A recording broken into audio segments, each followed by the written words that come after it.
I could not control my shivering legs or the acid that stole the breath from my throat.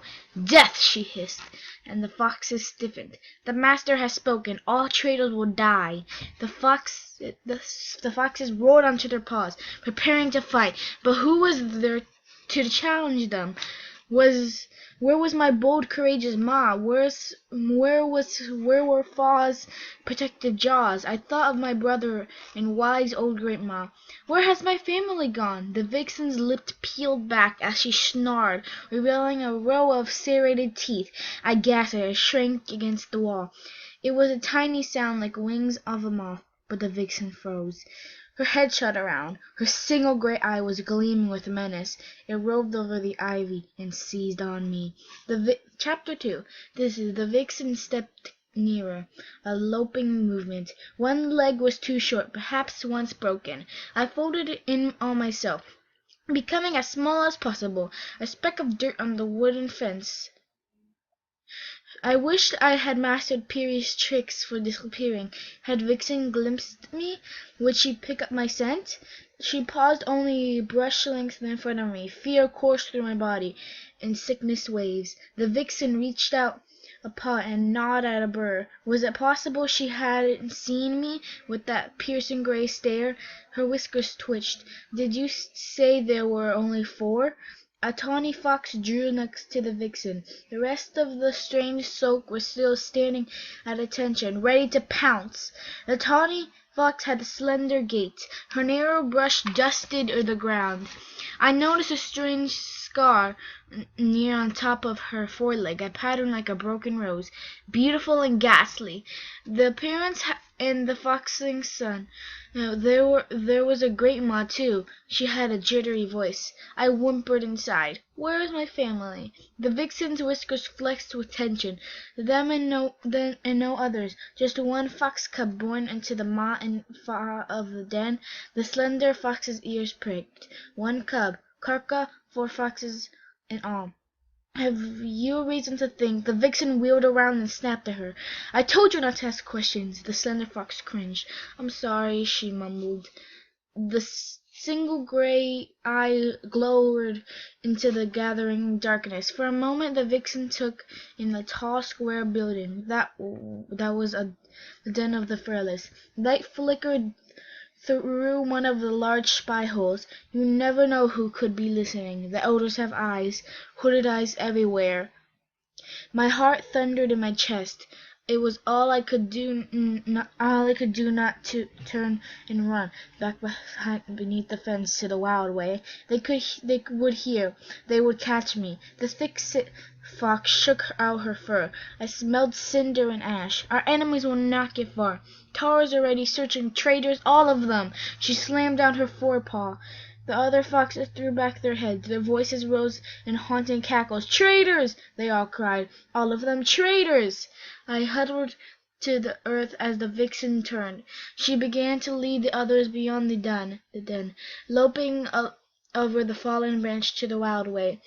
I could breathe again, but only just. I hurried to the den. The embers were low, the last crackles of charcoal drifting like mist. I peered inside, taking in the ash that coated the bed of twigs. There was a patch of dappled fur there, silver and gold. I spotted a red trickle of bittersweet blood. I stifled a cry. My family had disappeared.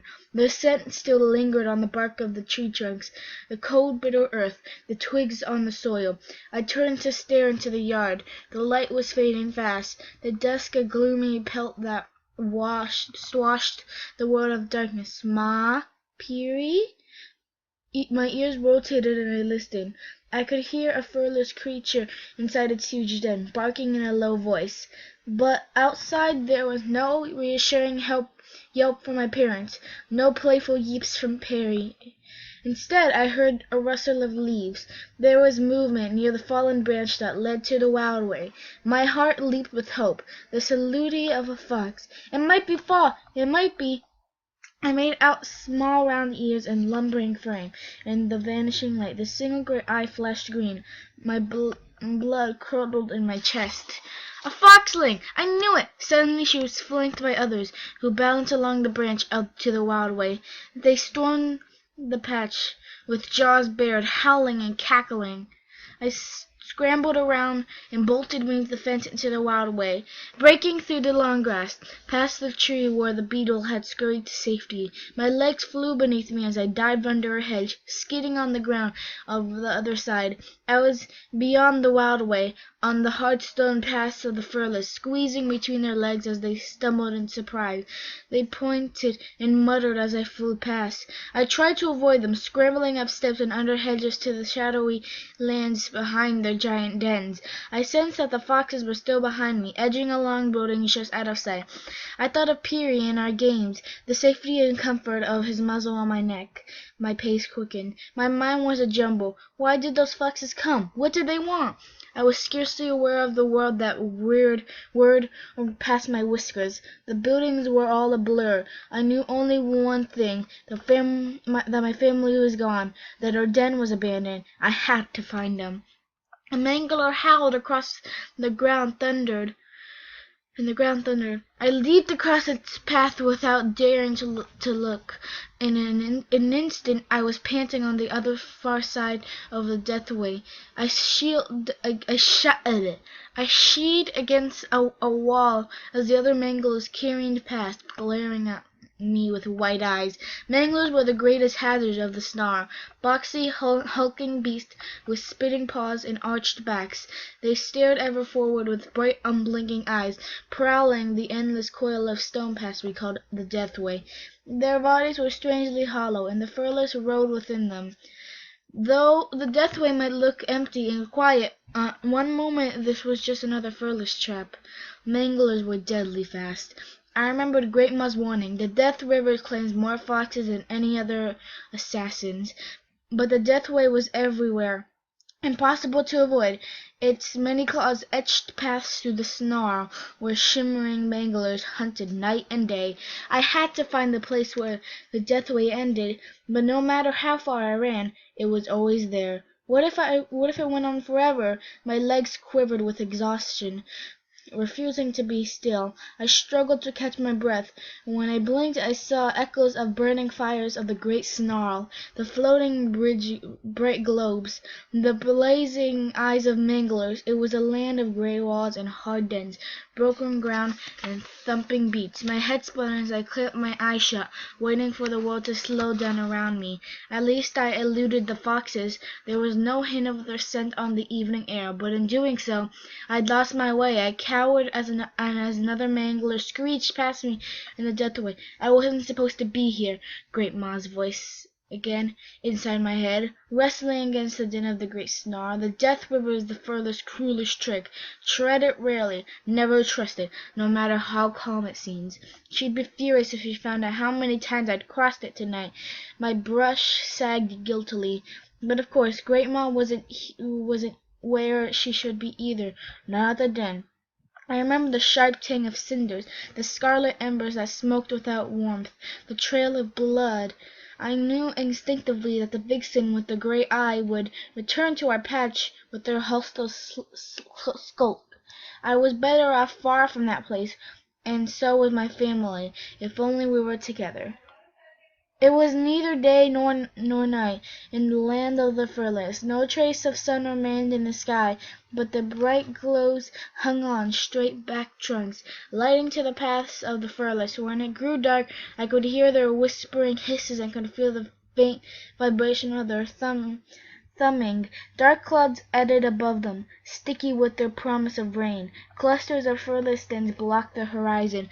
Gleaming spy-holes were cut in their dark frames, and I saw movement within, of furless prowling, the flicker of colorful screens. Turning slowly, gazing up, I noticed that the den seemed to rise in one direction, creeping higher and higher into the sky. Perhaps up there it was possible to look over the great snarl, to get a better view, to find my family. I stole along the bank of the Deathway, making my way to the higher climbs.